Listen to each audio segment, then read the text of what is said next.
column called management response, those are the wrong annexes, Mr. Chairman, because we have just lifted the response the way it was. The annexes that we are considering are in the last column. Okay, that's fine. Yeah. So for us to get visibility onto this matter, there is a serious concern that you had 5.9 billion worth of what we used to call pending bills. 5.9 billion. Your revenue for the year was 9 billion. Of course, you know the PFM Act and regulations talk about debt to revenue ratio. What is the recommended debt to revenue ratio, PBO? What's the recommended debt to revenue ratio as per the PFM regulations? Or Auditor General, I know, Patrick, remember we said that should be queried for all the counties. Yes, Chairman, we circulated the request, but for this one we had not gotten the report. Okay, but what's the recommendation? What's the percentage? The debt to revenue ratio for county governments? It should not exceed? Is it 20% or 30%? 20%. It should not exceed 20%. So you have 5.9 billion. Basically, 5.9 billion out of 9 billion is 60-something percent. Yeah. So I think let's contextualize it. Let it not be an accounting conversation. Let it be a conversation around the people who are demanding 5.9 billion from Kisumu and what the plan is, knowing that Professor Anyang Nyong'O, at this time next year, you would be preparing to hand over. And the question is, no, Professor Jeda, stop provoking me. He wants me to say that you're handing over to him. But that's for the people of Kisumu to confirm.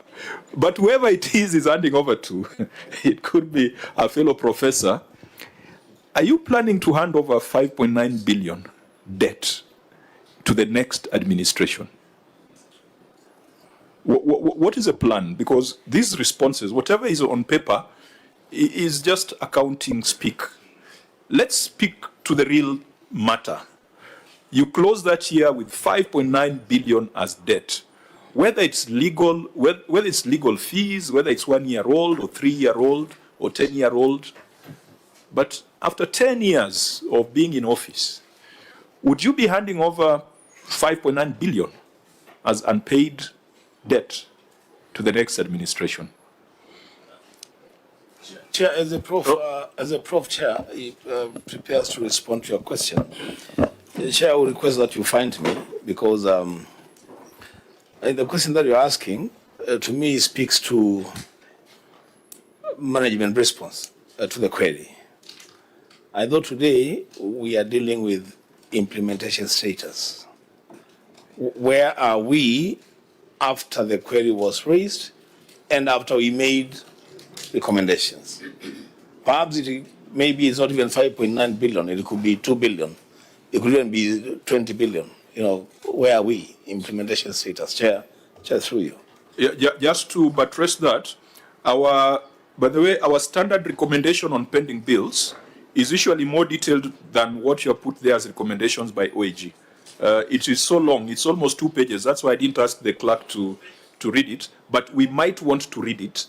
We might want to read it so that it now prompts the entity to address each of those specific recommendations. Professor Jenda. Thank you, Chair. Chair, and thank you very much. The big elephant in the room, as Senator Wambua properly observes, is what the CEC Finance and the county have done to bring down the 5.944 billion, 565, and also to tell us whether the non-reflection of the 1.870363 billion that they say are legal liabilities have been settled. What is the extent of the settlement? Because for me, Chair, and this is my concern, you do not train incompetent people who fail to include into financials relevant figures that should be included. You sack them or transfer them. You can't tell me that every year, when people fail to do things, that you train them so they do them better the following year. Transfer them, sack them. George Okongo Sisi, what have you done? Governor, what have you done to ensure that we clean up this department that is letting the county down? Okay, so very direct questions.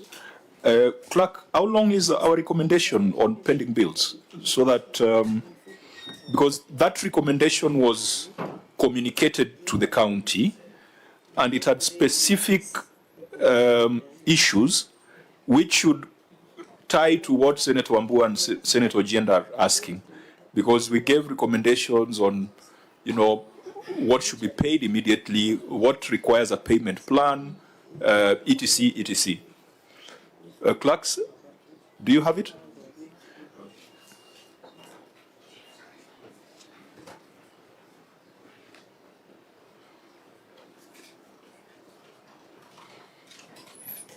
Or maybe, Governor, you may respond broadly, because there's a broader one, which to you as a CEO must trouble you.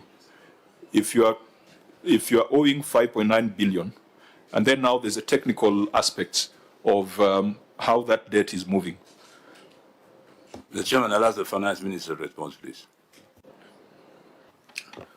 Thank you, Mr. Chairman. In terms of action on management of pending bills, Mr. Chairman, I will first agree with what the Honourable Senator Wambua said, that the first thing we have to deal with is to check as to whether the figure remains the same. It is not by way of reconciliation. We had, in fact, at the time of the audit in that particular year, we had made payments because of the delayed disbursement of June. We had made payments that were not accommodated at the time of that reporting. And so the reconciliation has been done. We have put it in our status report that it is going to be available for audit this year, but I can still give highlights of what it became after reconciliation and say that it moved down to 4.074, and we can even give the classifications in terms of development, recurrent, and even pending bills related to human resources. But beyond reconciliation, to get the correct number. Chair, please. Okay, just wait a minute. Chair, Professor. the Governor, can we have a schedule of those who have been paid? Tell us who has been paid since then, the 1.2 billion. Because there are people in Kisumu County who are about to commit suicide because they've not been paid. Chair. Senator Wambua? And Chair, you may want to tell the professor who is senator to cool it down, Professor. But you know, this wait. I am on the phone. Order. So, Chair. Okay, Senator Wambua. Chair, CC Finance. Please, I request that you don't throw figures at us. Yes. You came here to have a conversation with us about the implementation status of our recommendations. So you're not coming here to tell us that you are undertaking reconciliation. That is so yesterday. We want it on record. As the professor is asking, where is the schedule of the people that you are paid? Where is the schedule of the people that have not been paid? Where is the schedule of the people that you think you should not even pay? I mean, something I expected better from Kisumu. Please. Okay, we stopped you in your tracks when you're explaining something. Clerks, do you have the recommendations ready? Okay, then I'll call upon you shortly. Senator Cherargei, okay, your mic is off. You can proceed, Sisi. I just wanted, because I just walked in when he was talking about 1.2 billion. In fact, the governor, the implementation status is from the answer that you have given. We are not even sure how much is being owed in Kisumu in terms of the trade payables on who are they, what should happen, how much has been paid, because I can see the response you have given us on implementation more realities, because you have not even including asset management. So my only concern is how much as up to date, the year under review, is being owed the OAG has said it's 5.9 billion plus. Your CC has said is 1.2 billion plus proof. So we take that one with a pinch of salt. Then and this issue of schedules and reconciliation statements. So it means, how did you pay without having this schedule and reconciliation status of 1.2 billion? So we must be told. And in terms of aging analysis, at which period? Is it over 3 years, within 2 years, under 1 year? That reconciliation is not there. So what are you paying? But point of information, Chair, the Senator for Nandi, don't even hang on that 1.2. It's nowhere. You know, it's just a figure that has been thrown at us. Yeah, it's not I think record of it. let's be factual. So maybe it would benefit the professor and his team to listen to the detailed recommendation we made on that matter, because that is what we expect you to respond to. Clerk? Yes, Chairman. The committee made the following recommendations. 1, payables due for more than 365 days be considered indicative of poor financial management, and the county executive must provide an actionable plan to the COB within 90 days of the adoption of the report. 2, all county governments must prioritize the payment of verified pending bills owed to staff, deductions, including KRA, NSSF, NITA, and pension funds within 90 days of the payables becoming due, as this constitutes a first charge. 3, the ESCC to investigate pending bills, particularly those owed to staff and statutory bodies, to establish whether funds due were retrieved from the county revenue fund, and if so, how they were utilized, with a view to recommending prosecution of liable persons. 4, the COB is directed to consider a county's efforts to clear inherited pending bills as a key factor when approving exchequer releases, and should not approve releases for subsequent quarters where an approved payment plan is not being adhered to. 5, that all county governments pay verified pending bills amounting to less than 1 billion by end of this financial year, and those above 1 billion by the end of the financial year 26-27. The committee further recommended that pursuant to provisions of Regulation 41, 2, and 3 of the Public Finance Management, County Government Regulations 2015, county governments prepare and submit to the Control of Budget a payment plan prioritizing payment of pending bills as a first charge on the county revenue fund, failure to which the subsequent quarter releases will not be done. 2, the Control of Budget takes into consideration the efforts made by a county government to clear inherited pending bills when approving exchequer releases. 3, county governments shall only pay pending bills contained in their respective procurement plans pursuant to Regulation 52 and 3 of the Public Finance Management County Government Regulations. 4, supplementary budgets for county governments are prepared in the third quarter to curb instances of arbitrary reallocations out of the approved budget estimates. 5, county government, in consultation with the Control of Budget, to provide a budget for completion of all existing projects and that initiation of new projects to cease until completion of the existing projects. The last one, county governments shall conduct public participation while formulating supplementary budgets, failure to which the COB shall not approve supplementary budgets, and the COB and the Senate will monitor compliance and apply sanctions if payment plans are not honored. That was all, Chair. Okay. They sound fairly generic because we didn't have an opportunity for Kisumu to appear before us before we made those recommendations. We would have gone further and made recommendations around aging, because the auditor has indicated that the age of this debt is not clear. But the thing that recurs in that recommendation is a payment plan. Payment plan to be, shared with the Control of Budget, and it ties to what we are asking. Do you have a payment plan? Have you submitted it to the Control of Budget? And as per that payment plan, to what extent has this debt reduced or increased? Yeah. On behalf of the Governor, thank you, Mr. Chairman. Let me just take on the questions in the specific way you put them.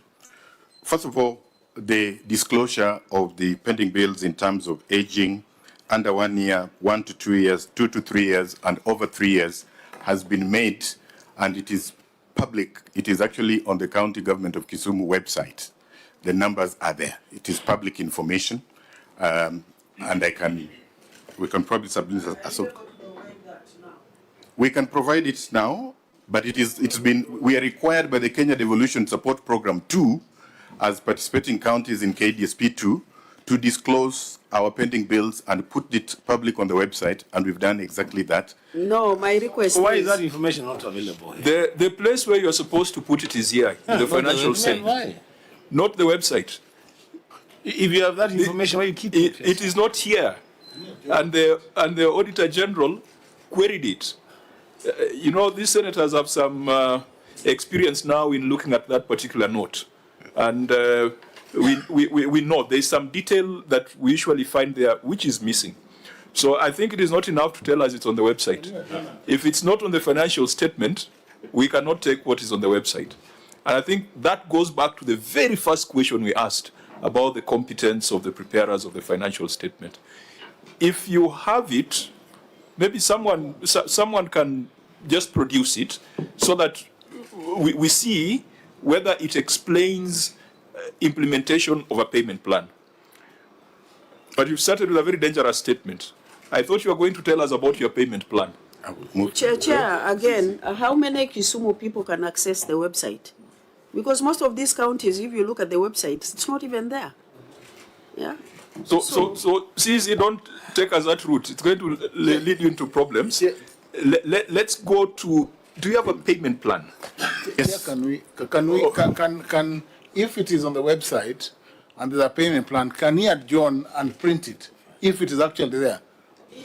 Or can he task one of his people there to print it and present it now, because the website is live? The challenge will be to take, it is not there. to take evidence that the Auditor General has not looked at. Correct. And we try to make sense out of it in this session. Mr. Chairman, on the payment plan, I think I could say so because the control of budget is here. And the payment plan, just like read in the recommendations, the payment plan was submitted to the control of budget, and it is what we have been using to pay. So where is it? So Chair, it was a recommendation by this committee. It's a query by the Office of the Auditor General. Why is it not part of your bundle? Why? Why was it? And how much have you paid so far? It's as simple as that. Actually, that is a question that you need to respond to. How much? You have a payment plan. You have given it to the control of budget. What is now? What is the net position right now? And who are these people, including, because even in note number 17, trade and other payables, there is a note or note number 17 that the trade payables of figure 4 billion 074,203 excludes payables currently undergoing verification. So who are they? Because this is your financial statements as you generate. So this is your document. So who are they? Okay, so Governor, before you get to that question, Yes. just tell us your payment plan as implemented, has it resulted into a reduction of this figure from 5.9 billion to a different figure, or it remains the same? thank you, Mr. Chairman. The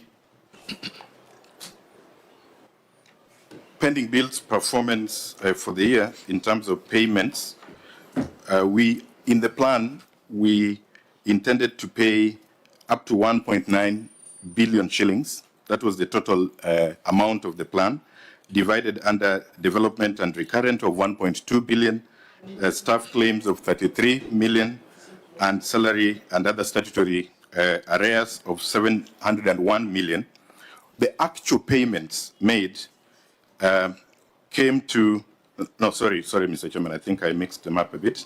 The action plan had a total value of 2.5 billion. I'm sorry about that. The actual payments are the figure that I've read. He's reading from somewhere. Can he refer us to he's reading from somewhere? Where is Where that are you referring? payment plan? Because we had said, Mr. Chairman, that this information will be given to the Order, CC, let me guide you. Let's allow him to give us an account of that current status, and then from there we demand evidence to it. Because remember, so that we don't sound too technical and too, accountant-like, this 5.9 billion is owed to a woman or a man somewhere. So we must speak to it. We must speak to it from that perspective before we go to the technicalities. Because you see, Chair, the reason I'm asking that is because I can see him reading a document, quoting figures to the cent.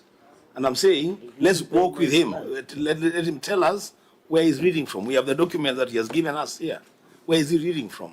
Is that an internal document, or is it something that has been subjected to scrutiny by auditors, both either internal or external?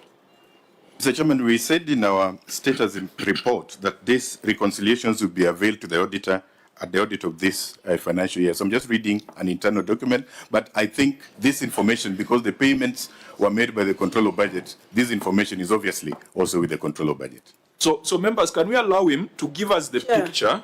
He says he had a plan of 2.5 billion.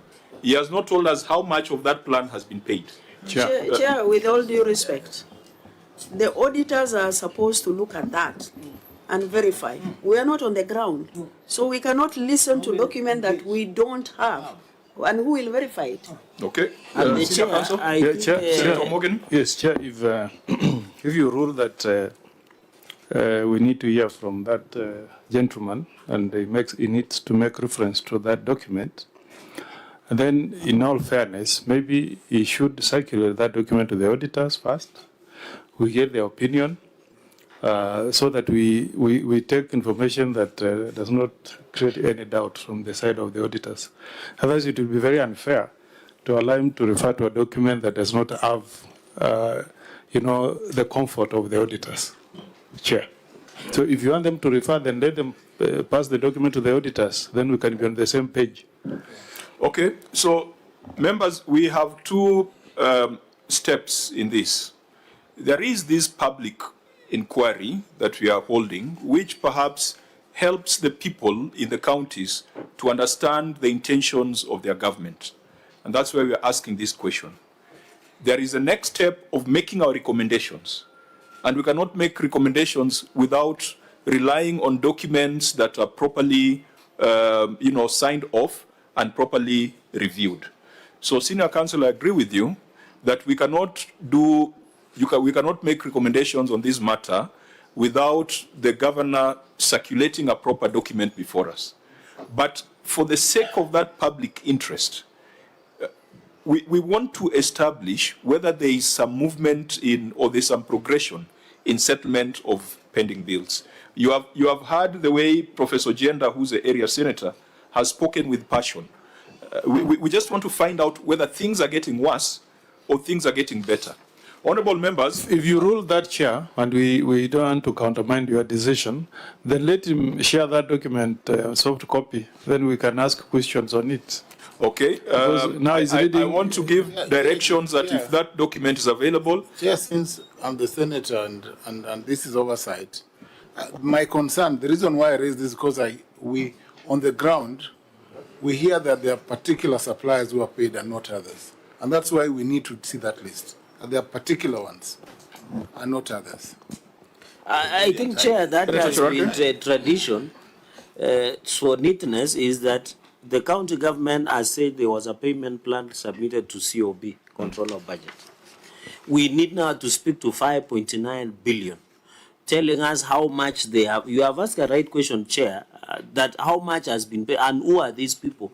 And based on aging analysis, because we know first in, first out, FIFO. So we need to know, because apart from the semantics around it, there is a businessman or a woman from Kisumu who has been owed for some time, and they really want to know whether they have been paid or not. That is now, we'll avoid the technicality part. So can the CEC, that is being given to COB, the payment plan, how much has been paid? Chair, you remember on several occasions, many entities who have appeared before us have always submitted how much has been paid to who and how much is pending and who are these companies, and including even the timeline. I remember the last entity that appeared here, had even the timeline, others indicate 2013, 2014, 2018, 2019. So can we get that? If we get that, I think we'll make an headway. Members, I think we are saying the same thing. We are saying the same thing. Prof, you have got a big team around you. Your CEC says there's a payment plan. Is that payment plan available and can it be circulated? Your CEC says an amount has been paid as per the payment plan. Is it possible to get the schedule of payments as per that payment plan? I believe that's what we are asking for, honorable members. So is it something that is ready and available for circulation? Thank you, Mr. Chairman. On behalf of the Governor, yes, the figures in terms of what has been paid is available. We can circulate. What perhaps we don't have right now is the list of individuals who have been paid, which, if given some time in the course of the day, we can give, because we didn't carry the list of who was paid how much, the suppliers and the contractors. We cannot lie that we have it here. You see, Chairman, that's a problem that we find ourselves in. What the CEC is saying is that he can circulate a document. I've not seen it, you've not seen it, that tells you we are paid 1.2 billion Kenya shillings. But it doesn't have the detail of Agenda was paid, not from Agenda. Agenda was paid 10 million, Omondi was paid, Wambua was paid this much. What is the value of that document, Chair? Secondly, remember, he has said it on record that that document has not been submitted to the auditor. So who will have verified that document for us so that we can rely on that document to interrogate the implementation status? Chair, you find ourselves in a very awkward situation, but I have known you to be a very wise man. You must find a way of getting us out of this. No, Chair, I'd like us to make progress. So, a brief one. In addition, the CEC doesn't want to say how much he has paid, because as per the implementation status, we are interested where genuine pending bills or trade payables have been made and unsettled. So can he say how much and maybe specific entities? But Chair, looking from what the CEC is not admitting, I don't think we'll make any headway because there is no evidence. So you can direct that this matter, the Governor can come back to provide further clarity, because now we are just shooting in the dark. The Governor has taken oath, and he said he's going to say the truth and nothing but the truth. So his oral submissions, I think, are admissible. But there are three things the committee is asking for, which you need to tell us whether we can get it now or not. The payment plan, the schedule of payments, and also that aging analysis, which your officer says is on the website. Those three things are important for us to make proper recommendations on this.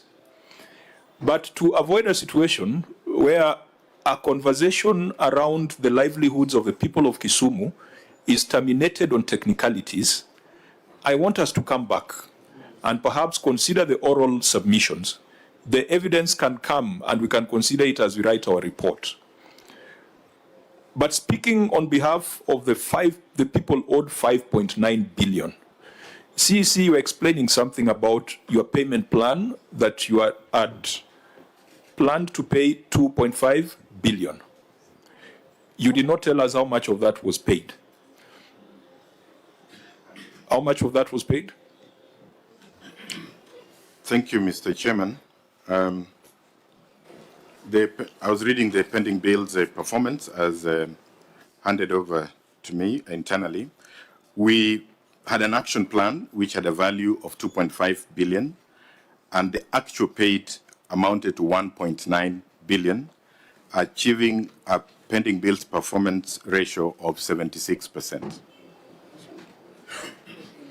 Now, of the 1.9 billion, now that we are saying we can take your oral submission for now, just for the sake of the public interest, how do you break it down in terms of the age of the debt that was settled Was it current? Was it historical? But Chair, I think we are mixing up issues here. We are not getting what is the total amount of pending bills for Kisumu County. And CEC is saying having paid 1.9 billion, it's 70% of the total outstanding. Yeah, 76. So how do we arrive at that? Because we are not able to verify that position. CEC, stop throwing numbers, because 76 is a percentage of the plan, isn't it?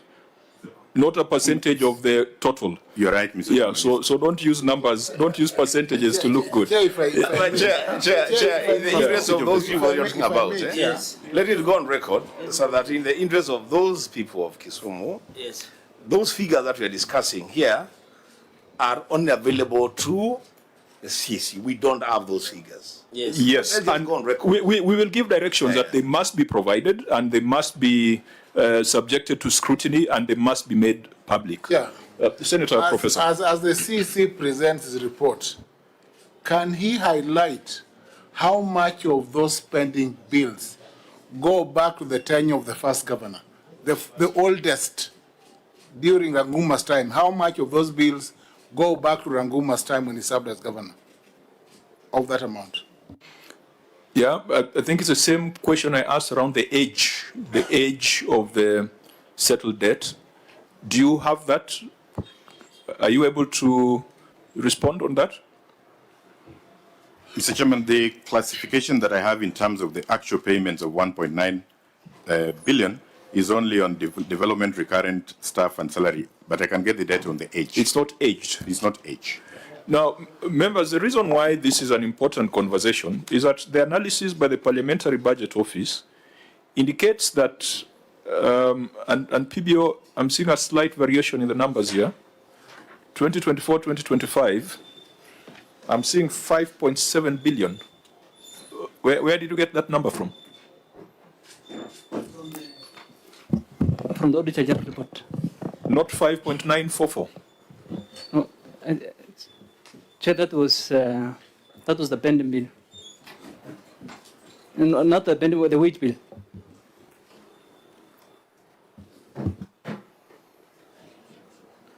Oh, yes, you're right. Yeah, you're right. I withdraw that. The Parliamentary Budget Office tells us that in 2024-2025, you closed at 5.9 billion. The prior year, 2023-2024, you closed at 2.8 billion. So there was a growth of 3 billion in pending bills in one financial year. And I know my colleagues will ask for evidence to support your claims, but we need to understand what led to this huge spike of 108% in pending bills in one financial year.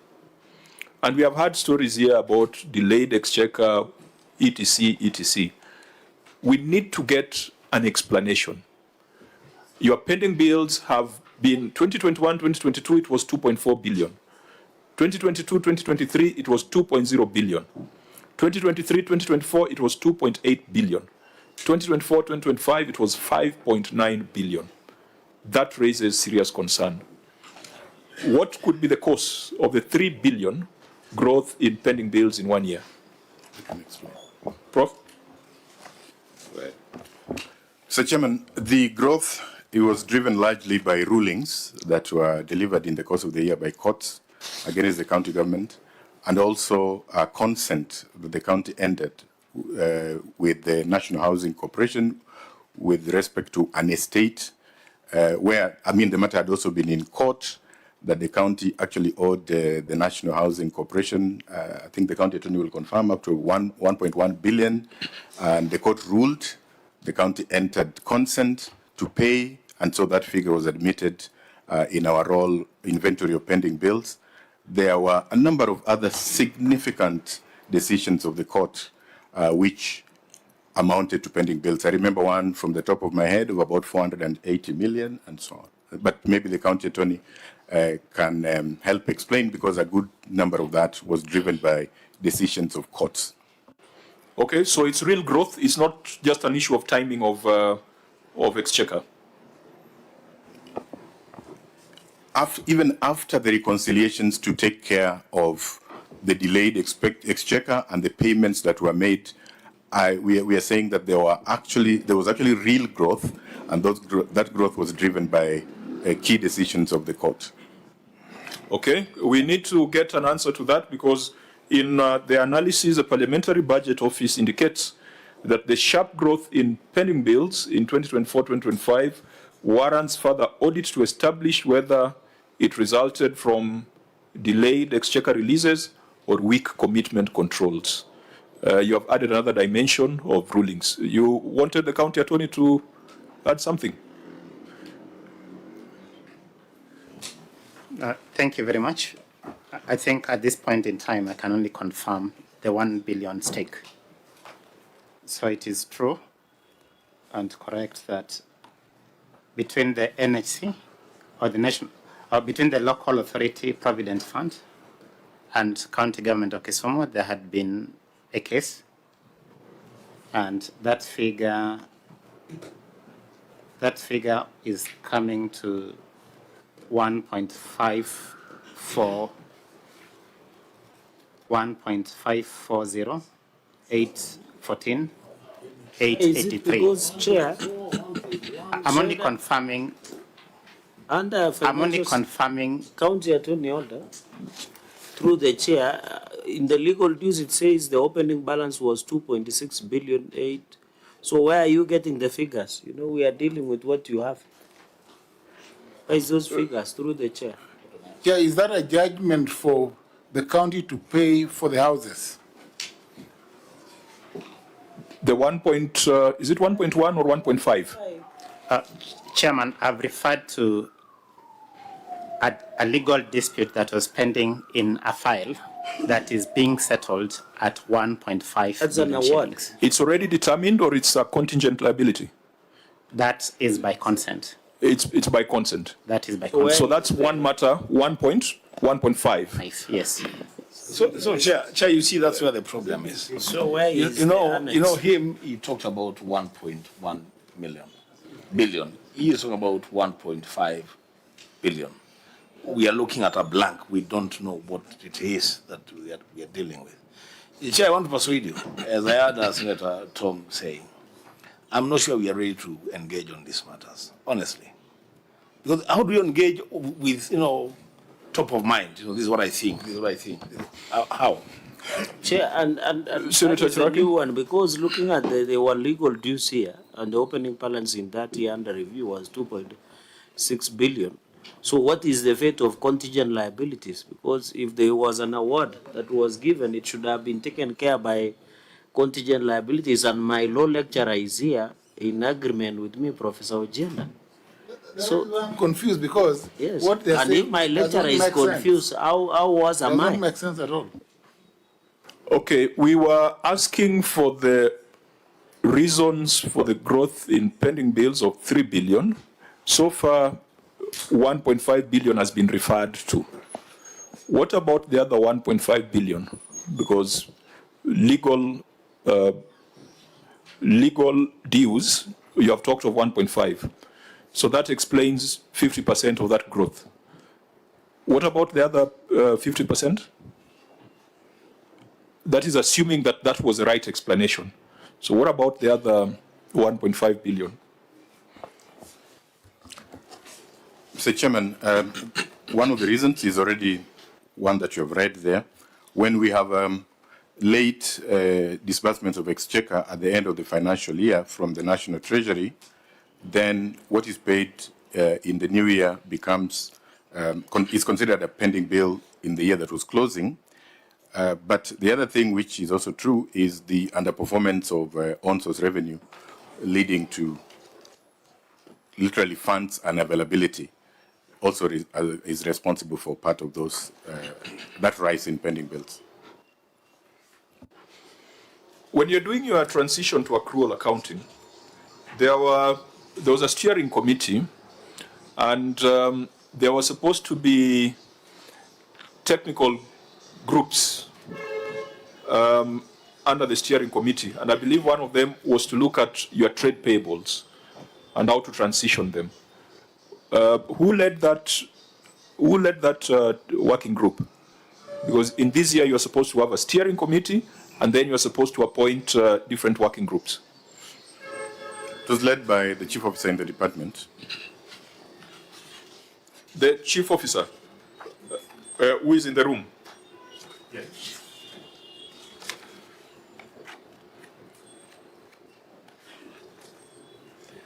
I'm also looking at your Audit and Finance Committee as disclosed in the financial statement, chaired by Mr. Elijah Owino Ngonga, and the 8 members are there with very impressive qualifications. Is the chairman of the Audit Committee present, part of the delegation? No, he's not here. I think it's good practice to have them here because this ties very neatly with what they do. Because the reason why I raise that is we are extremely concerned that we don't seem to be keeping a proper inventory of what we owe. And I want to, I know my colleagues are frustrated about the lack of details, but I don't want this to terminate technically. Prof, I think we need to get your views on this, because if at that time, 1 year or 2 years to the end of your tenure, pending bills are rising, consents are being entered into that would cost the county about 1.5 billion, your pending bills is rising faster than your own source revenue, because rising by 3 billion, your own source revenue is much less. We know you to be a person who perhaps sees the forest, does not, well, you can see the trees, but you prefer to see the forest. What is a plan to ensure that on the 10th year of your leadership of Kisumu, the county is not saddled with debt, and that the debt to revenue ratio can go back to what is recommended in the PFM? Mr. Chairman, I think this is feasible.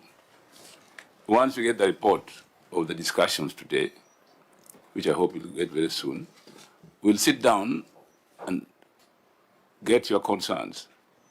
And we shall then go into the practical duty, practical work, going through what finance has presented here and what questions have been raised, which finance has not covered.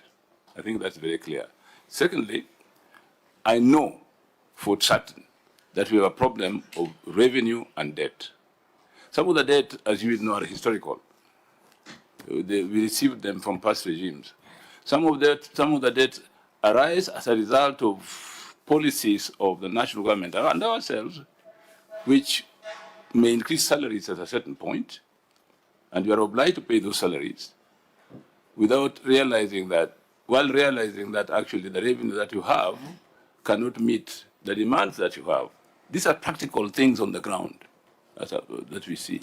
So we would like to find solutions, definitely, and I think this committee can help us find solutions with the national government in this issue. So what I think we do, we go back, having taken the questions and the issues that have been raised here, and we come back to the committee with solutions. And if, Mr. Chairman, we cannot get solutions, we'll ask you to help us get them. So I think that, to me, it has been a learning process this morning of issues that we should have known and covered, and we didn't.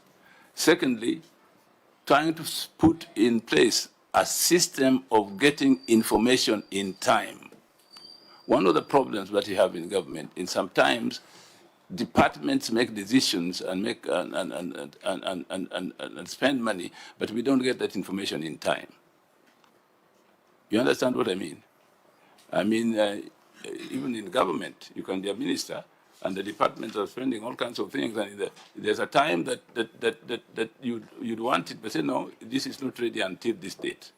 So I think that my feeling and my recommendation is that we go back, look at the issues that have been raised, and then come back with responses to those concerns based on the information that we are going to get from talking to these people. Can you answer this? Now,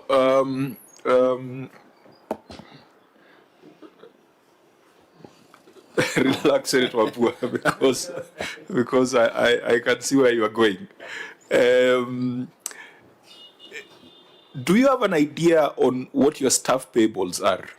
What you owe to staff? So we've talked of legal. What about staff payables? Because it goes back to the starting point of our conversation that the persons who prepared these financial statements did a lousy job. You can't tell on the face of the financial statement what you owe to staff. And members, I think I'm a bit lenient today because because is an understatement. Because Prof used to sit here. Yeah, he used to chair this committee. He used to be with us in the house. And when we went to Kisumu, we wished him well, and we continue to wish him well.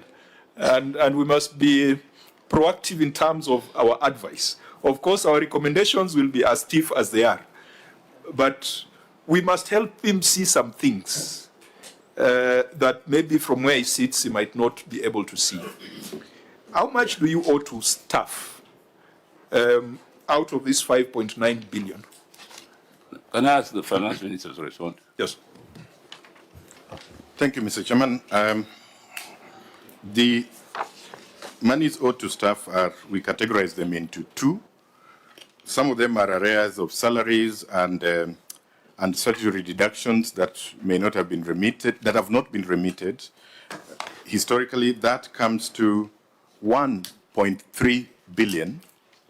I need to clarify that this, particularly the ones that are owed to the... Yeah, on a point of order, I think it is safer to continue with what Professor Governor has proposed.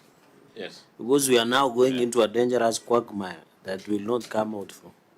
So is it safer we need to discuss it so that when they go back, they prepare a comprehensive report. But the CCM is going to the same place where and again, Chair, we have been. And again, Chair, the problem is, you see, he is sinking, and we have no visibility of the vessel that he is sinking in. How do we help him? How are we supposed to help him? Because, Chair, he has just dropped a bomb. So this is 1.3 billion staff payables.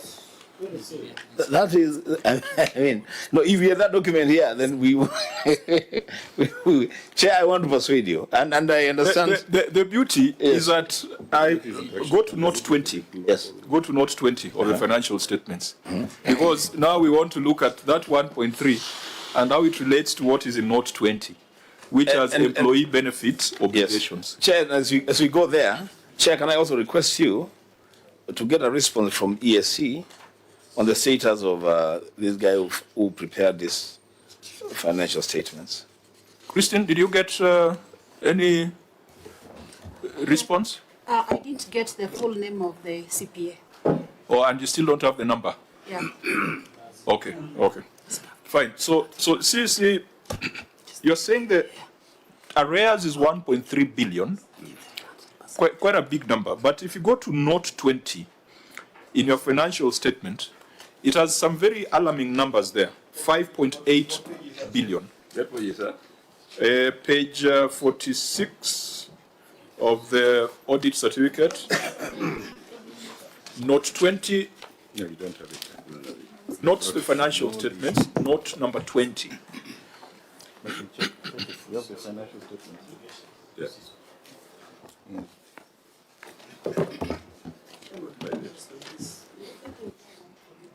Pensions. Yeah. Use that.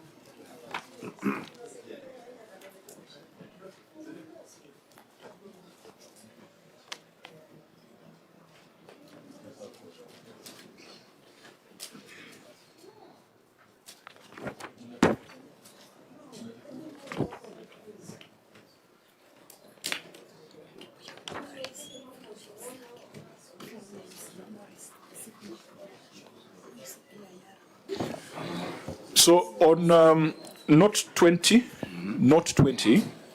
employee benefit obligations.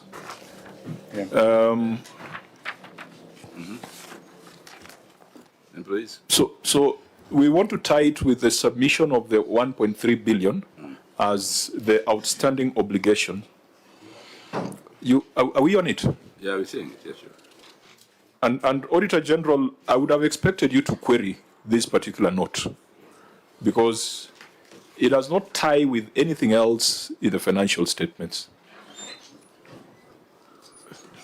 So under note 20, it indicates that total employee benefit obligation is 5.8 billion. Is that the case?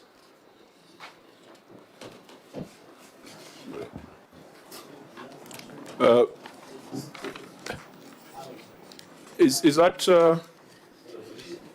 the position? Because I can see LAP fund 417 million, NSSF 5 billion. I wonder how that would be. NSSF 5 billion, CPF 104. It goes on and on. Insurance cover medical 132 million. Please help us and interpret for us that note. What about these burial expenses of 1,375,000? Yeah, It come from 605. Insurance cover medical are 2. This 132 million. Maybe we can allow them to explain to us the note. Total 5.8 billion. Let the CC explain. I want to say that the NSSF figure is obviously an error. It's not, we don't owe NSSF 5 billion shillings. We owe them around 500 million shillings. And that is how the total bill should have come down to 1 point rather than 5 billion. So I agree with you. It is true the NSSF figure in the financial statements was an error. But Chair, through within I thought this is your document, this financial statement. So have you rectified in any form? Auditor General, how come you didn't raise this matter? Because you have long paragraphs on procurement for culverts worth 2 million, 3 million. But this has not come out. On that. Sorry? Paragraph number 15. We have reported on that. Oh, you have reported on it? Yes. On paragraph? 15. Oh, it's a substantive. On lawfulness. Yes. Okay. Okay, then. But I'm asking Chair to the governor, and see, this is your document. When did you realize there is an error, or is it now? This one, note number 20, employee benefit obligations that you don't owe NSSF 5 billion, but you owe them 500 million. When did it come to your attention? Mr. Chairman, the OAG noted it, and we are going to make those adjustments in the next financial statements. No, Chair, I don't think that's the way to proceed. Chair, because the summation is correct. When you add up the figures, they add up to 5.8. So the summation is okay. Yes. Now you cannot revise a figure during inquiry. You just say, it's not 5 billion, it's 500 million. You reduce by 4.5 billion, just like that. I mean, Chair, where does that happen? I think what we may need to do, going back to the first point of order you raised, Senator Wambua, we probably might need to generate certain questions around this which the entity should respond to, because they didn't come out clearly in the audit. But now that we are looking at the financial statements, which is proper, which is what we learned from Professor Nyong'O, that you don't just look at the audit report, you must also look at the financial statement itself. The financial statement is generating a lot of additional and supplementary questions, which perhaps we can agree that we whip each other here, or we can agree that we provide the entity with an opportunity to respond to them in a much more specific manner. And I think we are not here just to whip the professor and his team. We are here to find ways of ensuring that the people of Kisumu get paid, your employees are getting paid, but you also have visibility on what it is that you owe your employees and your service providers. So, because the more we ask, the more slippery the slope becomes. So now, and the starting point was the quality of the financial statement and the competence of the signatories to the financial statements. That's why we are where we are. So I don't know whether the same parties are the ones signing the next set of financial statements. Are they the ones who signed the ones that you're looking at, Auditor? Chair, CRF is signed by the chief officer. Are you asking for the current year? Yes, for the current. Yes, I believe they are still the same. They are still the same. So, Prof, you see what you must do. You must make sure that the signatories to your financial statements are people who are in good standing with their professional bodies. Because the mistake is theirs, but then the embarrassment is yours. So you must make sure that they don't make those mistakes so that the embarrassment also does not come to you. Senator Dulo, you wanted to make some contribution? No, Chair. I think we have not done very well as far as this query is concerned. And Governor has requested to be given more time so that he can go and look at this properly and give proper response. So I think instead of interrogating further without getting a solution to the problem, we should allow them to go back and sit with the auditors and come up with a proper response so that we can be done with this particular query, because there is huge sums of money involved in this particular matter, which raises a lot of concern. So I think let us give them time. Even the one on court consent is too much for government, 1.5 billion. Yeah? So something needs to be done. Let's allow them to go back and work on it and then give us a response depending on how long you will allow them to do that. Thank you. Yeah, and also consent. I think you remember the Kilifi settlement, which raised more queries when it was tabled before us. Senator Dr. Lilegwe, I don't think you had gone on record.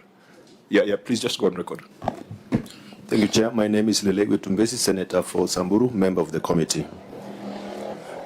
So I think the reason why we are having this problem is that we are moving from the report of the Auditor General to the recommendations of the Senate to implementation status.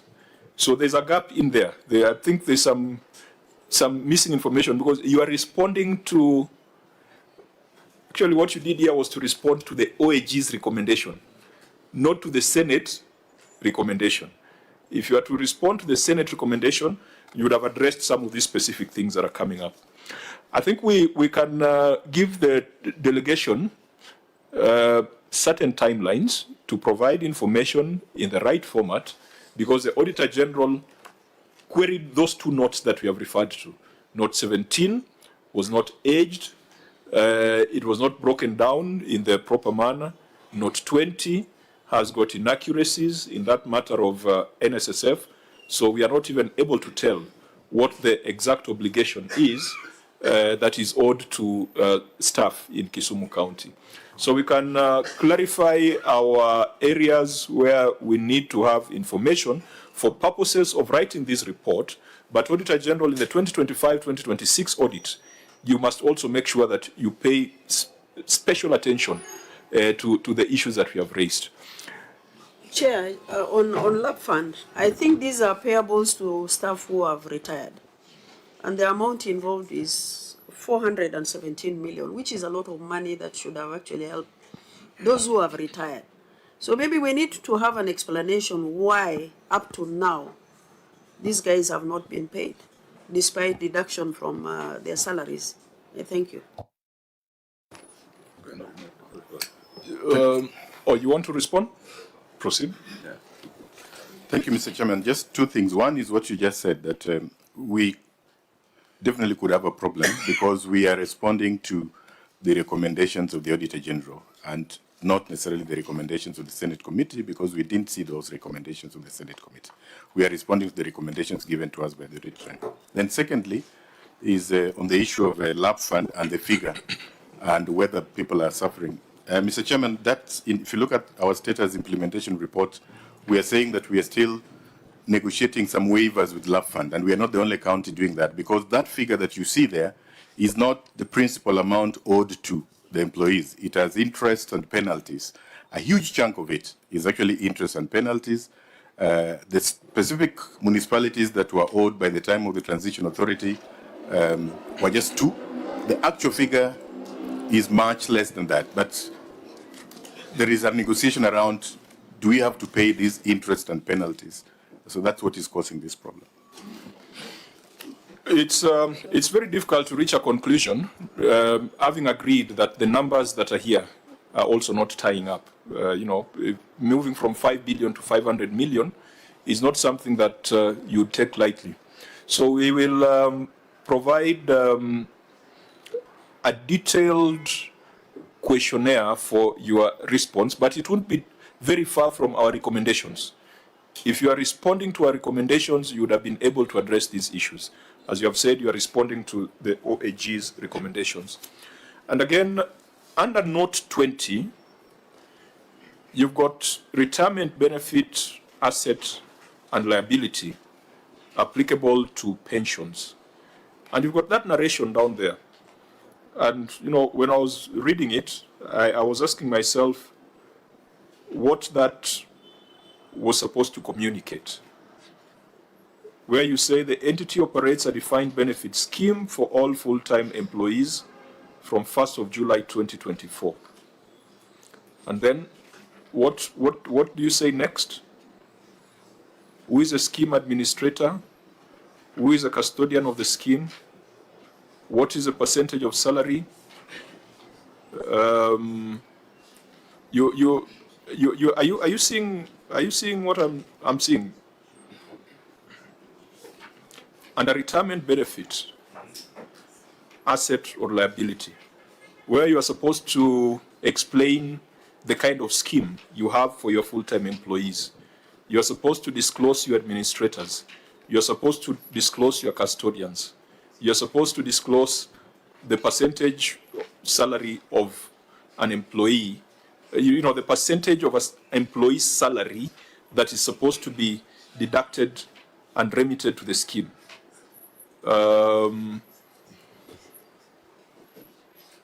You are supposed to disclose who did the actuarial valuations, because this is a defined benefit, not a defined contribution. I'm just pointing your attention to that disclosure was not proper. And Auditor General, is that material? Is it a material disclosure on the manner in which they treat the retirement benefit liabilities? Yes, it is. Okay. Yes.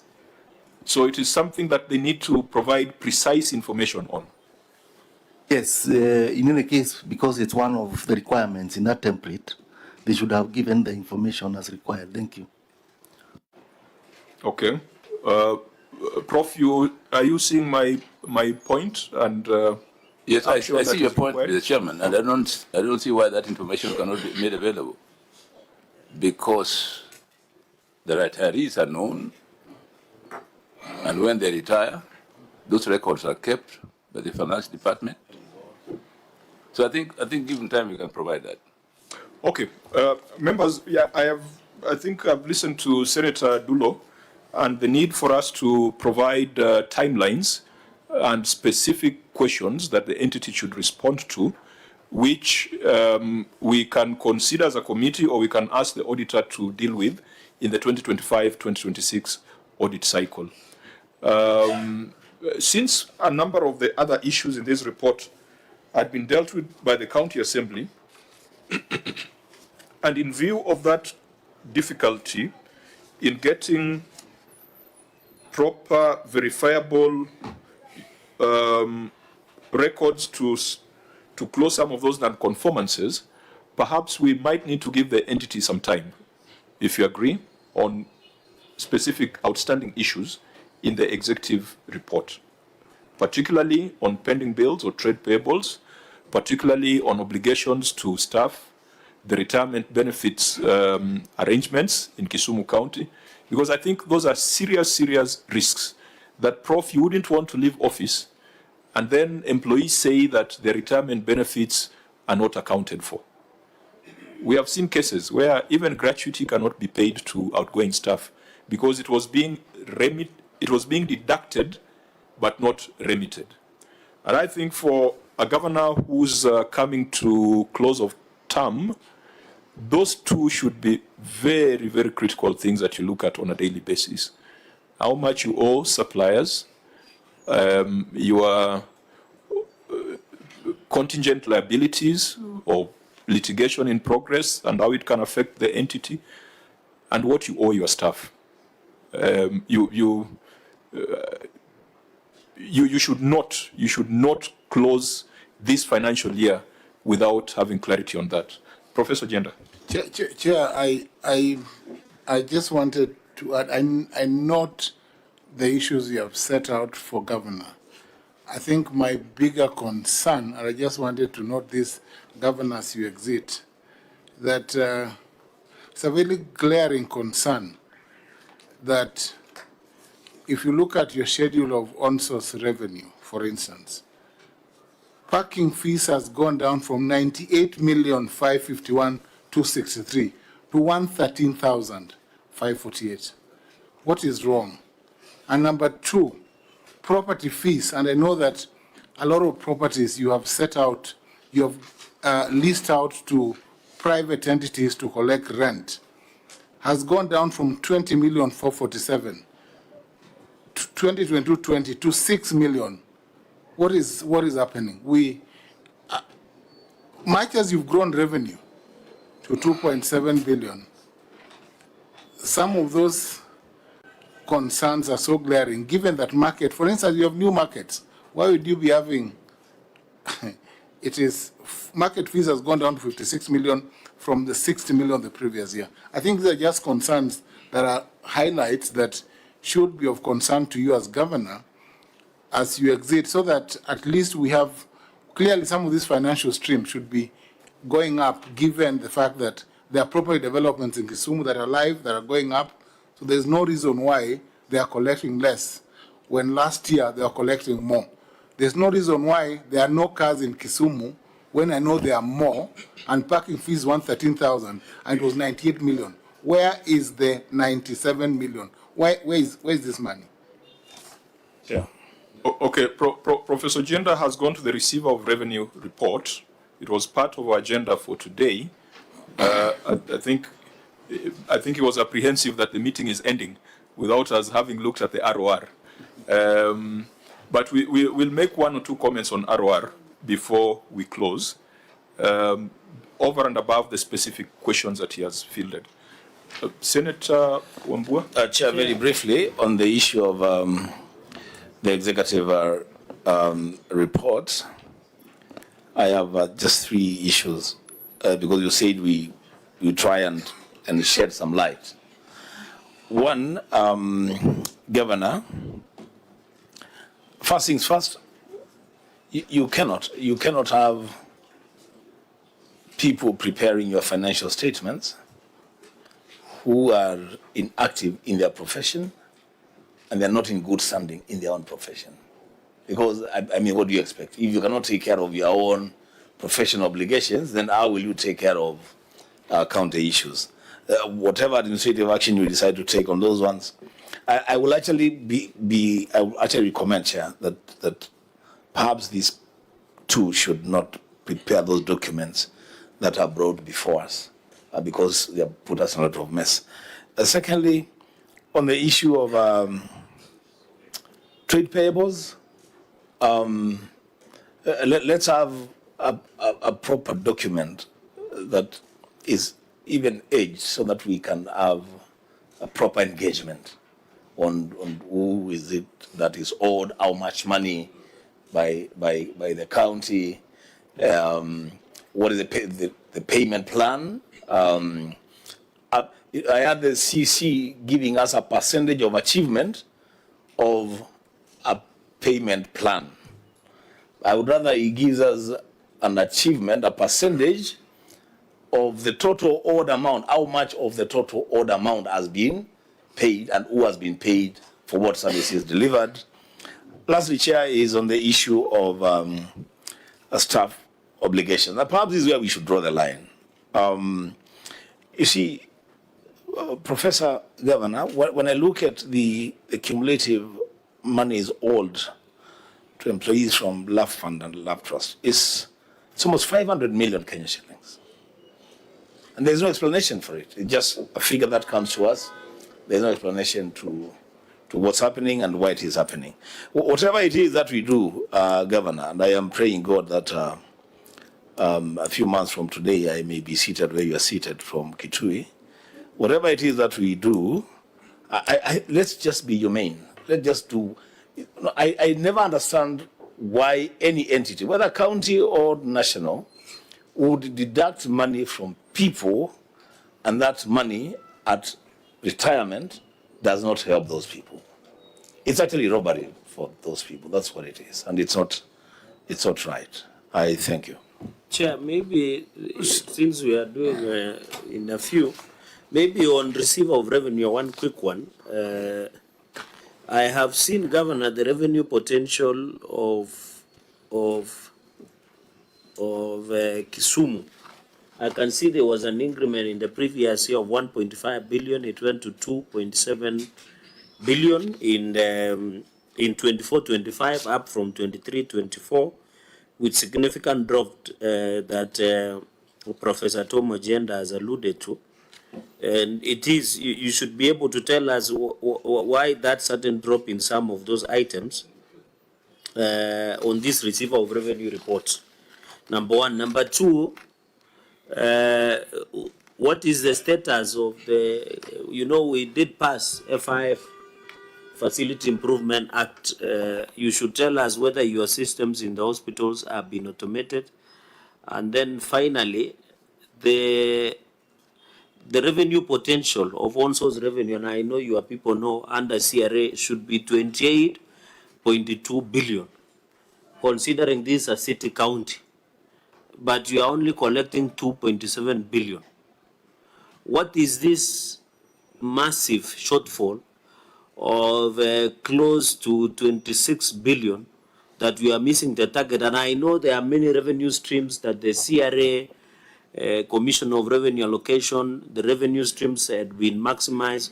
Because, for example, Governor, in conclusion, if, for example, you are seeing parking fees dropping from 98 million, in fact, it dropped from 22-23, it was 99.4 million. In 2023-24, it dropped by 1 million to 98.5 million.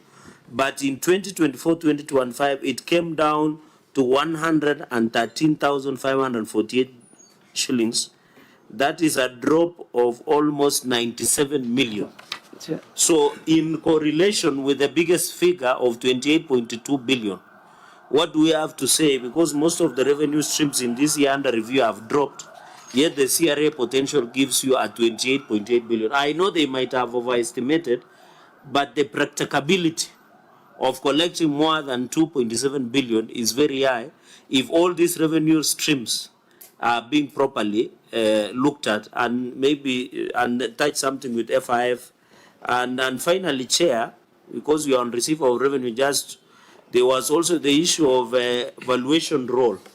What is the status of the valuation role that will assist you to maximize some of these revenue streams so that you can be able to collect more and be able to do some of this payment, including managing whether the wage bill or the trade payables or the pending bills as is known.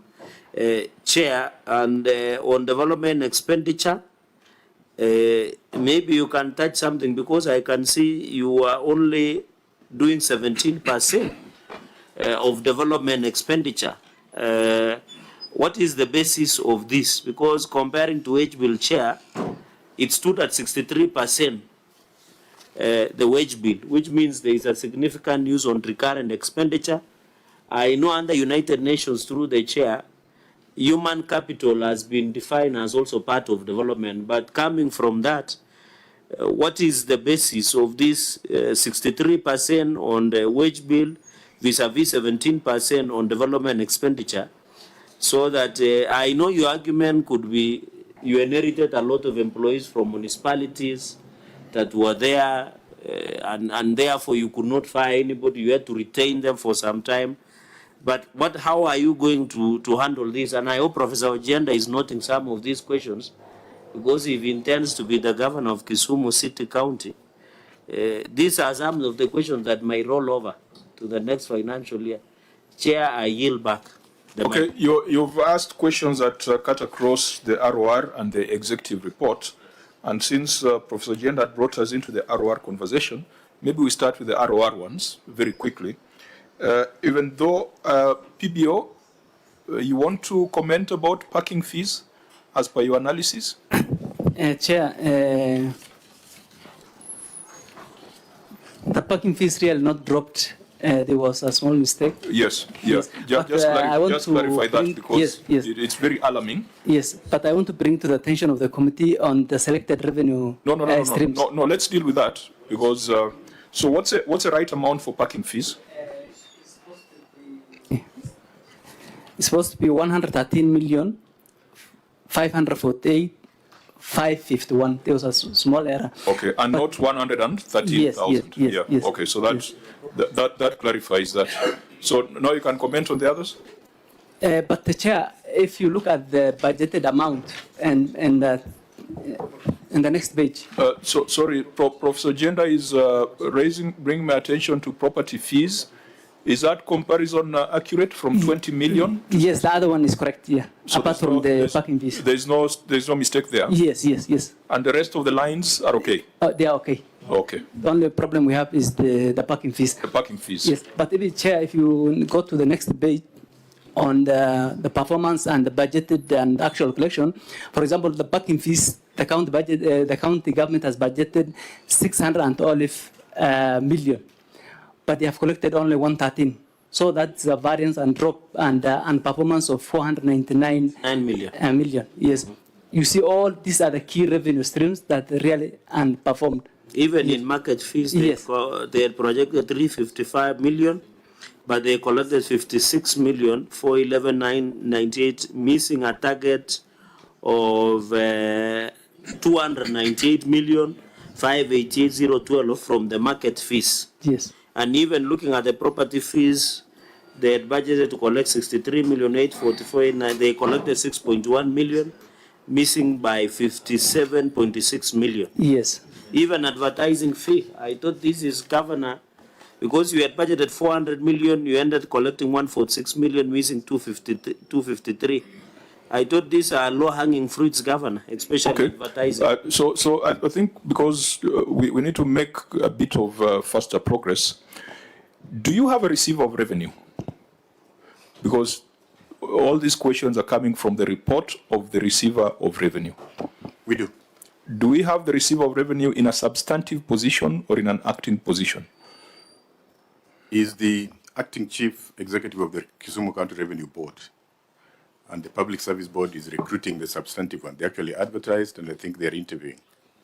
Because the Auditor General has queried lack of a substantive receiver of revenue. The gentleman who was signed here as the receiver of revenue, I think it reads like Nandi David. Nandi David is present? He's here. Professor? There was this other, there was the Makobewa led, was that the one, the receiver of revenue? The one that was chaired by Dr. Makobewa? It is the technical staff there. No. Yeah. There was one that was chaired by Dr. Makobewa. What happened to that one? He was chairing an entity and then he resigned. Mm-hmm. And there are queries around that. What was that? That is the Kisumu County Revenue Board. And so what happened to that board? What happened to that one? To his resignation? So, Chairman, you need to guide me whether I can take it that No. It's important. Okay. I know I'm asking that do you question. order members? There was a CEO of revenue. Just a minute. We'll be repeating ourselves. I asked whether there's a receiver of revenue. That receiver of revenue is designated by the county executive committee member for finance. So the receiver of revenue can designate collectors of revenue. So that's why I asked the question, do you have a receiver of revenue? The answer is yes. And now Professor has talked about a county revenue board, something like that. Is that a collector or a receiver of revenue? The county revenue board is an entity that oversees, so it's basically an oversight over the receiver in a way, because we have a revenue board just like many other counties, and they supervise the secretariat that actually collects the revenue headed by the receiver. So the board is an authority over the receiver. So the person designated as a receiver, is that the CEO of the board? Of the board, is the executive. Is the CEO of the board. Precisely. That's a receiver. But the board resigned. Dr. Makobe resigned. What was the issue? Around revenue. So, Chairman, I find this very difficult. No, it's not difficult. It's not difficult. It's not difficult. I don't know why Makobe. Mr. Chairman, let me come in. Okay, Professor Nyong'O, let's allow Professor Nyong'o to respond. Please, Mr. Chairman, somebody who resigns from his work resigns for a reason. That person should say why he resigned, not me. And he did, Mr. Chairman. He wrote a letter because he resigned officially and gave his reasons. He said he was pursuing other interests. Were there queries around the revenue? Mr. Chairman, if there were queries around the revenue in this report or in any other report, including the County Assembly ad hoc committee report on revenue, those are known. I'm not sure those are the reasons Makobe resigned, beyond what he said in the letter. Now, Waziri, the queries around revenue are here. So I don't think it is fair to say there were no queries around revenue. They are here. You should have just referred to us, referred us to the Auditor General's report. Mr. Chairman, what I said was that there are queries around revenue on record, both in this report and also on another report by the County Assembly on revenue. Those are the queries we know. What we are not able to do is to link them to Makube's resignation. Fine. Senator Wambua? Just for the information of Waziri, I heard you saying that you are finding it difficult to respond to certain questions. You do not come here for easy questions. The questions here are supposed to be tough. And the questions being asked here are not personal. There's nothing personal here. He's a public servant who exited office in circumstances that this area senator thinks are linked to financial leakages and audit queries. Respond to those questions. Don't take it personal. They should not be easy. Actually, they should be very difficult. Okay, I think that's just a point of advice. Senator Adulo? No, I just wanted to know who is your receiver of revenue.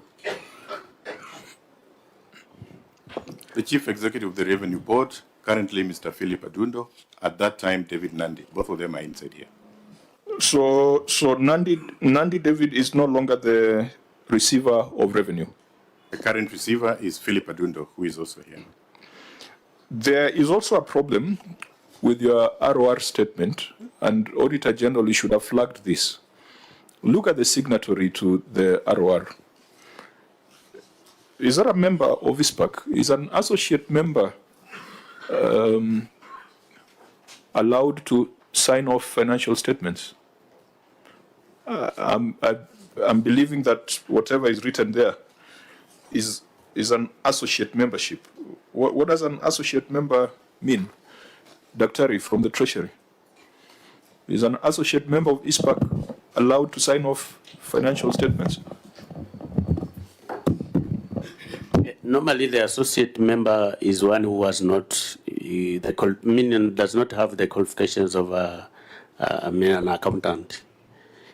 He has not completed the CPAC, meaning the Certified Public Accounts of Kenya. So he cannot be a member of the ISPAC. So it's just allowed to be an associate. Christian, ESCC? Yes, I have also checked the database of ISPAC, and Maurice Omondi Oyara is not in the database of ISPAC. So where are we having this? Yeah. What is this? So we The problems we are having originate from unqualified persons preparing financial statements. And I think, Governor, you have taken note, and I hope you're going to take necessary action. There is an audit going on for 2025, 2026. Auditor, please look at the competence of those signing off financial statements. Because if the right people do it, then we'll have fewer audit issues. Perhaps in the remaining 3 minutes, maybe just ask Professor Nyong'o to respond to 2 of the issues that were raised. Maybe a general comment on revenue performance, and then finally on the fiscal responsibility, where 63% of your revenue goes to salaries. 63% is extremely high. Maybe just comment on those 2 issues then before we close this session.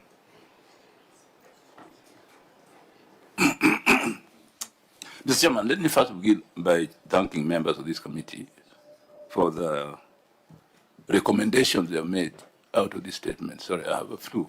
I think we'll pick them up, definitely. It has been a good discussion. It is good to get people to review what you are doing and see where things go wrong so that you go back and do things right. I think that's very important. Now, 63% of revenue going to what? Mr. Chairman, can you say it again? 63% of wages. Yeah, it goes to wages. 63%, obviously the PFM, which you wrote, requires 35%. You are at 63%. Yeah, no, you see, counties which are municipalities have a problem. We do have a problem because these people were given terms permanent and pensionable. You can't dismiss them. And quite often they're not good performers. So if you want something performed properly by qualified people, you hire. In the end, you find that you have more people in the payroll than you need. And yet you cannot fire those people that you found there because they are permanent and pensionable, and you can't deny them of their terms of self-service.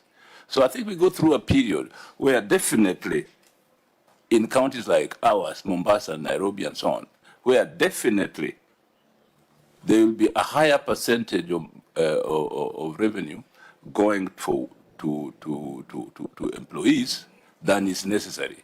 Over time, you can weed out employees as they retire or they transfer themselves to other jobs, but you can't fire them because firing them can take you tremendous court cases that you will pay very highly, as the lawyers here know. So you retain them until they retire. While you retain them, you must bear the burden of a high percentage wages of money going to revenues. That is just a reality. I thought I would hear something about how to fix the problem. So that, CC? Thank you, Mr. Chairman. I think His Excellency the Governor has explained part of the sources of the problem, but in fixing the problem in Kisumu, one action that has already been undertaken by the national government is the takeover of Jaramogi Oginga Odinga Teaching and Referral Hospital to become a national government parastatal. That is going to be a relief because a huge chunk of the wage bill in Kisumu is actually in the health sector, and a huge chunk of it was actually at JOTRH. So the numbers are going to shift for that reason. But Mr. Chairman, there's also something we need to raise here for the attention of this committee in how those figures are computed, 35, 60, and so on. Because if you talk about 63% in the findings of the Auditor General, that is 63% of actual spending in the year. And then the question is whether the fiscal threshold is on the allocation, which is a budget figure. And we have had this discussion with the Auditor General because they make their finding on the actual spending. The Controller of Budget interprets the allocation on the proposed budget. So I think the calculation needs to be clarified. And finally, Mr. CC, revenue is defined in the PFM Act. Yes. So it's It's a percentage of revenue, not percentage of budget. So that should not be contentious. Thank you, Mr. Chairman, for your guidance. Finally, on the question of potential, that's another thing that we really need to point out, because the Honorable Senator said correctly that the Commission for Revenue Allocation places our potential at more than 20 billion. Mr. Chairman, and we need help from this committee because we have contested this figure with the Commission for Revenue Allocation to show us, because if you look at that number, it is an outlier in the entire 47 counties. And we have gone with the CRA even into the workings of those figures, and it relates to certain calculations that were made by the CRA in terms of the registration of businesses in Kisumu, which numbers we are questioning, because how is it possible that the CRA number is so different from the National Treasury number, which is 7 billion? So we have gone into a lot of discussions with CRA, because they say, by the way, that out of the 20-something billion they expect Kisumu to collect, about 20 billion should come from SBPs and outdoor advertising. And it is based on a database that they used for business registration in 2013. So this is a problem that I think needs to be corrected. But Waziri, what is the integrated revenue management system? Because that then, the auditor says that invoices from your integrated revenue management system shows variances between unpaid and paid invoices, and that your system generated invoices of 15 billion. Is that a national government system or that's your county system? The integrated revenue management system, IRMIS.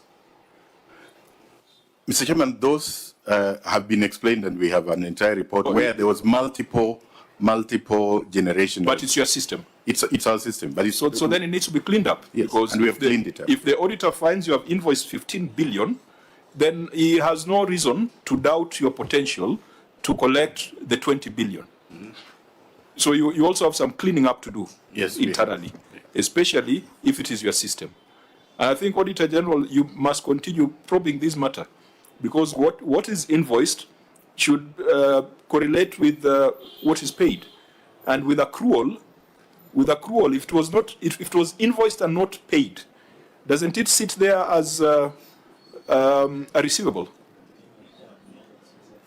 So now you have receivables of 15 billion coming from your system. And Prof will be handing this over to another governor, and they'll think that he was joking. I think you're right. We have had a problem. We introduced a system, these technologies that are now used for collecting revenue. And the sellers spoke very high of the system.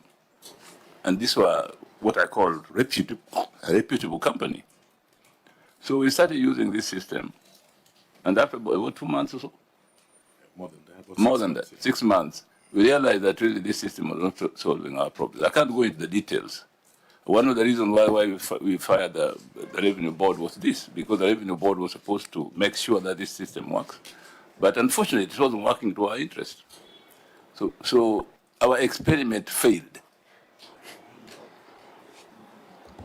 Well, it's humbling to agree that something failed. Politicians don't like accepting that. We shall communicate the specific issues that you still need to address for this committee and advise the Auditor General on matters that they will deal with as substantive issues in 2025-2026. But Prof, please make sure that never again are you questioned about the professional competence of the signatories to your financial statements. That sounds inversely proportional to your reputation. Chairman, I promise that we shall scrutinize these people that goes into those positions. The problem is that we relied so heavily on the Public Service Board that we didn't want to question their choices. But I don't think they too were wrong. I think people who pretend to be something else cover their route very carefully. But in the end, you find that you are dealing with the wrong person. So we have to be very careful and do checks on people before we hire them. So to my colleagues who wish to move from the Senate to become governors, you can now see the landmines that you are going to encounter. Any closing remarks? I was once a senator and a chairman of this committee, so so I can please join us in the county government to implement what you've been saying here. I think that's why you're getting a bit of grace from us. Otherwise, the temperatures would have been slightly higher than they were today. Any matter in closing? I don't know, Prof, whether you had made your closing remarks?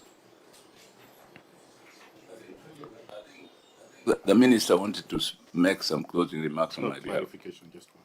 What is it? Clarification? Yeah, because there was an issue and we just needed to correct the records. David Nandi, who signed the receiver of revenue financial statement, the receiver of revenue report, is actually a member of ISPAC number 31821 and is here. So we just have one staff to deal with. It's not both of them. David? No. If he's a receiver of revenue, there has to be somebody else. It is a report of the receiver of revenue. So there has to be somebody else with the professional responsibility co-signing the financial statement. So his membership cannot validate that financial statement. And please, I meet so many unemployed CPAs in Nairobi, in Isiolo. It does not mean that you must only employ people from Kisumu.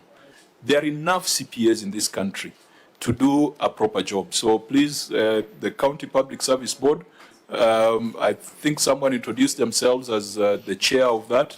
It is a bad reflection on the city of Kisumu to have associate members of ISPAC signing off a financial statement of 2 billion Kenya shillings. And since CEC, you talked of Jaramogi Oginga Teaching Referral Hospital moving to national government, how does it affect your 1.9 billion of hospital fees? Because fine, the staff will move, but the revenue will also move. How much of it was coming from Chair, Jaramogi? because this is a house of record, you also need to remind them that last week we dealt with that matter, and the staff have not been migrated to national government payroll. So we're still paying them. You're still paying them? They have migrated. In fact, there was a whole ceremony about that. But there was a delay? Yes. Okay. They have migrated, and when they were migrated, they were very happy. They celebrated. They were led by the CEO. So they migrated, and you're right, Mr. Chairman, that it will have an effect on our revenue, but only on the reported figures. But in the actual operations, that effect is almost zero, because in any case, that money was under FIF, ring-fenced for Jaramogi. So it was not flowing to any other areas of spending. No, of the 1.9 billion, how much was coming from Jaramogi? About 1 billion shillings. About 1 billion shillings. Yeah, was coming from Jaramogi. So nominally, the revenue will fall, but actually in terms of money available for spending in other units of government, there will be no effect because that money was not available to other units in the first instance. That's a technical explanation. Politically, it looks very bad. Politically, it looks very bad because you will then be generating revenue equivalent to Homa Bay County. Yeah? So you guys must figure out a way of managing that communication.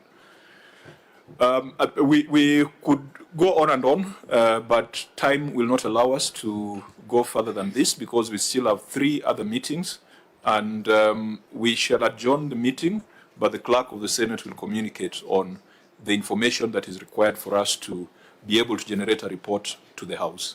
County Assembly, we congratulate you for the work you have done.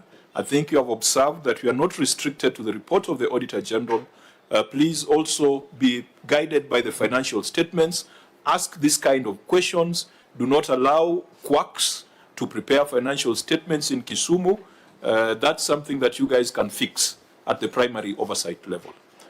Prof, the meeting is adjourned. We wish you safe journey back to Kisumu. Thank you, Mr. Chairman.